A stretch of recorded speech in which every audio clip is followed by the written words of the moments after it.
everyone, it's Anna here from the blog ourgabled.home.com, and today I want to share with you my 10 favorite tips for what to do when you're feeling stressed and anxious.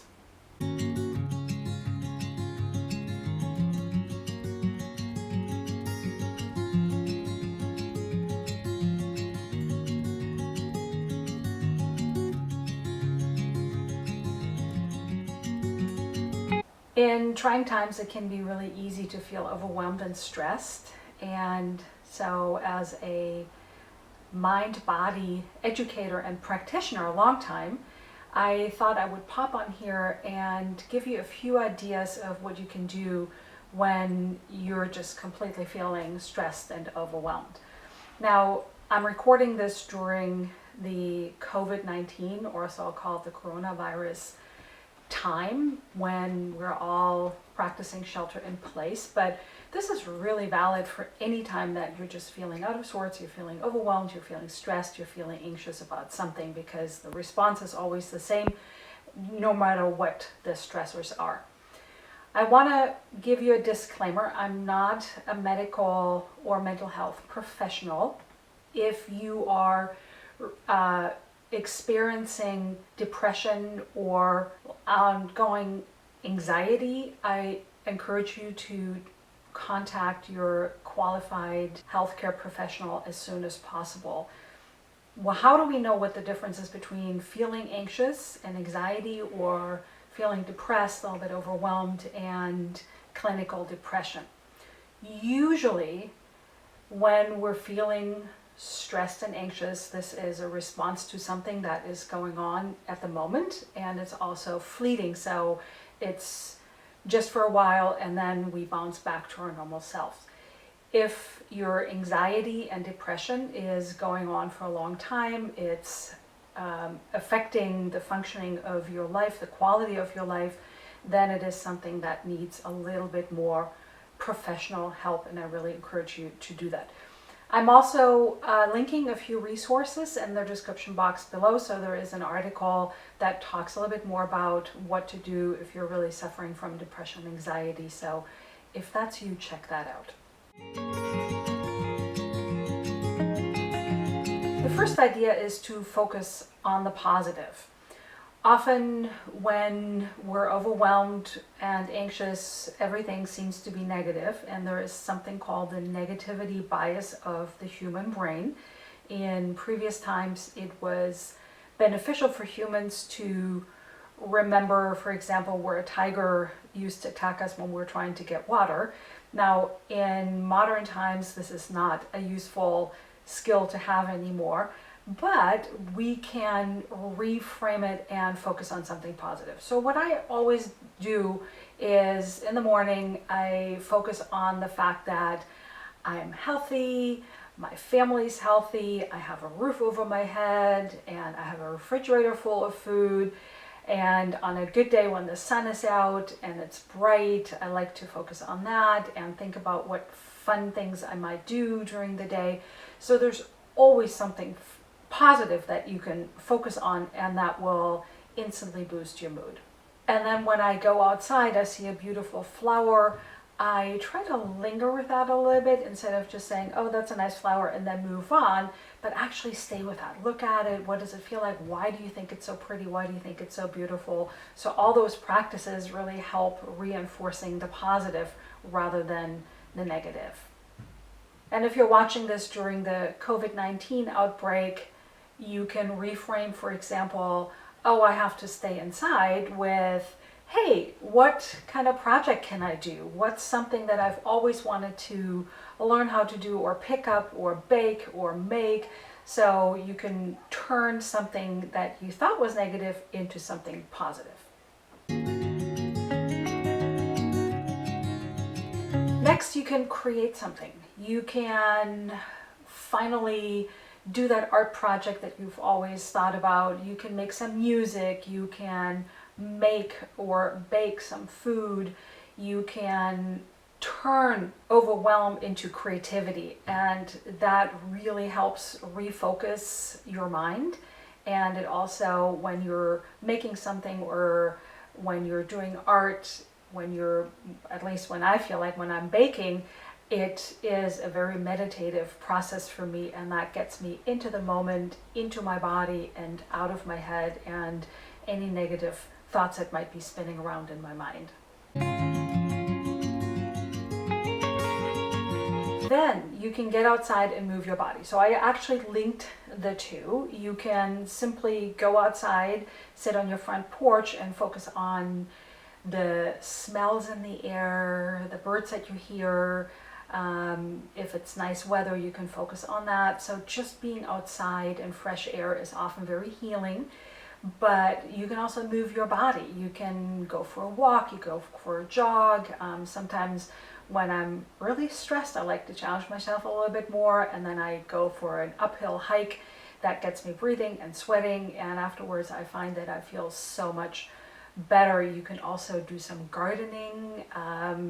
If you're stuck inside, there's a ton of good exercise videos. If yoga is your practice, there's so many good yoga videos that you can follow along. And you can also try something that I like. It's called the Scientific 7-Minute Workout. Again, I'll be adding a link below so you can easily find it. So there's tons of ideas of how you can move your body, whether that's inside the house or outside. If you can do it outside, that's a double whammy, that's even better. Eating healthy and supplement. Now, I'm sure this is not news to you, but it's funny how that works. When we feel stressed and anxious, we often reach for that fast food, that processed food, something salty, crunchy, fatty, or sweet. And not only does it deplete our bodies, but it's not really good for our mind. And making sure that you eat healthy, real food helps your body and your mind, but it also helps cravings. So when you eat some healthy protein and some vegetables, you probably won't feel that need to reach for that bag of chips afterwards. I have a lot of recipes, so if you're new to my channel, you can check out real food recipes. And as for supplementing, there's a lot of different things that people can do. What I always like to do is make sure that I take my vitamin D in combination with vitamin K. You can get your blood levels tested or just take some over the counter. That's really good for your immune system, but also good for your entire body.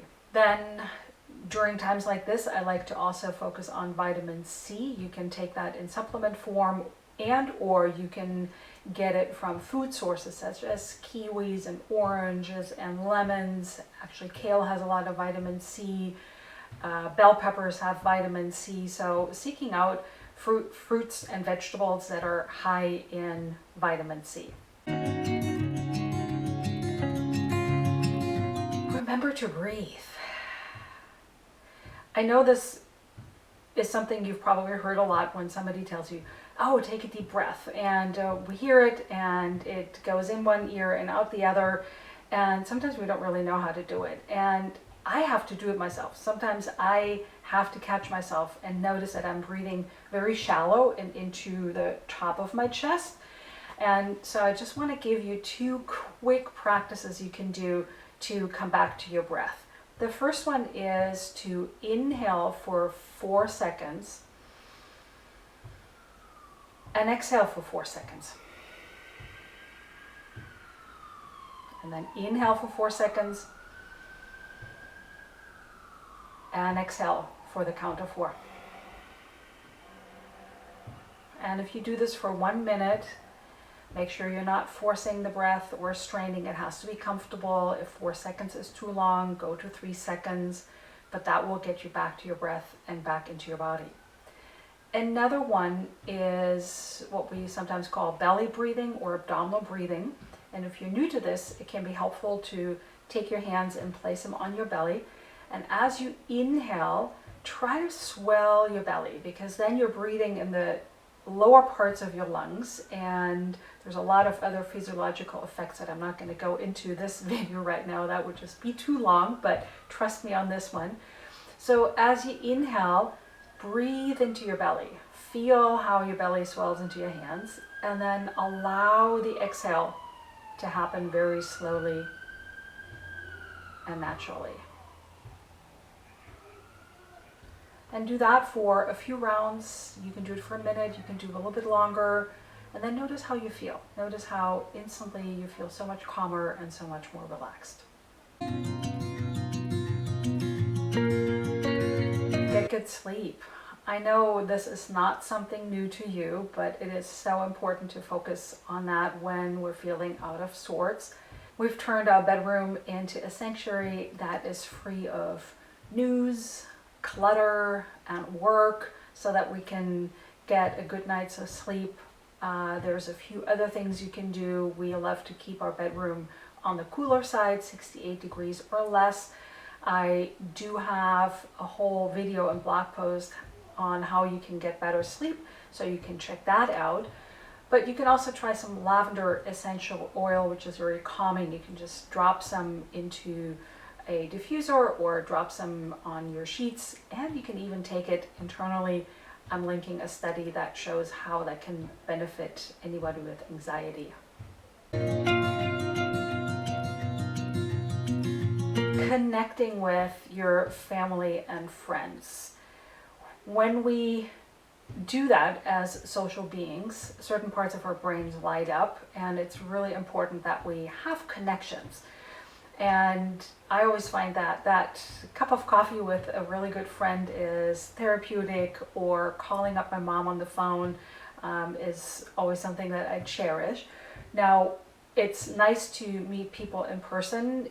If you're watching this during the COVID-19 outbreak, it's better to call somebody or Skype, but there's so many ways you can connect with others, and I highly encourage you to do that to feel less stressed and anxious. Check out your news sources and limit them. So when there's so much going on, oftentimes I find myself glued to the news on the TV, or I read online news. And I find that there are some sources that are more objective and informative, and others that are more sensationalistic, feeding into the fear parts of ourselves. And so I like to make sure that I'm staying with the former, so I'm just getting information without the extra hype on top of it. But then I sometimes need to just really limit my amount of news consumption, because you can only digest so much and it doesn't help. So there's a balance to be had to stay informed but also stay sane, and I know that I just have to be really mindful of that. Become knowledgeable. Knowledge is the antidote to fear and anxiety. So learn what you can do. Learn how you can stay healthy and safe. Learn what you can do for your family. Learn what you can do for your community and be of service. So it's always a really good thing when we feel empowered, we feel less overwhelmed, because that comes from powerlessness. But when we do something, when we feel like we're on top of things, we have choices, then we feel less overwhelmed. Have a spiritual practice. Having a spiritual practice is really important for mental health, and for some of us that can be being part of a religious community, of a spiritual community, or just simply going outside.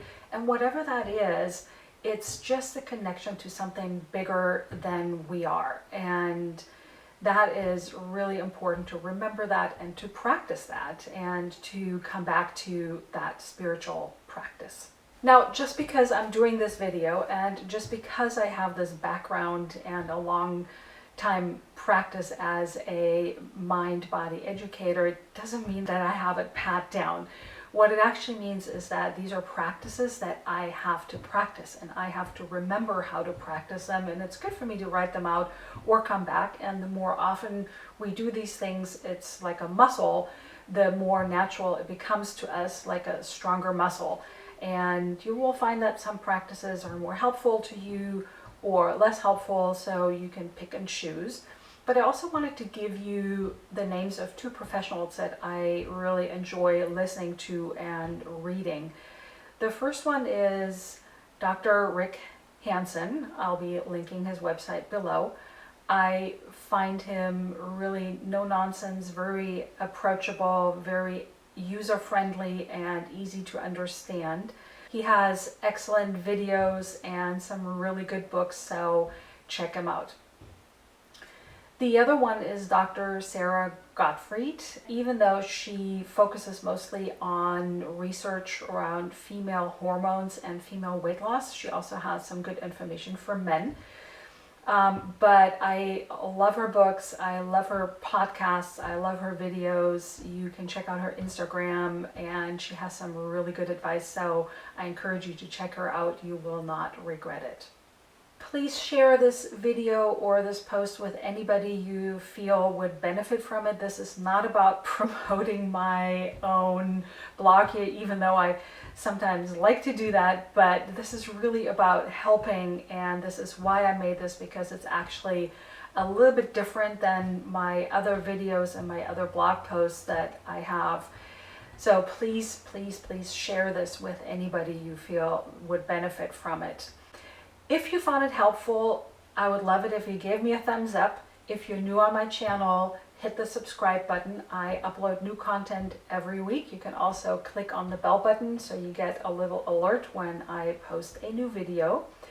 You can visit my blog at ourgabledhome.com, where I have more tips and recipes. I look forward to seeing you next time. Thank you so much for watching.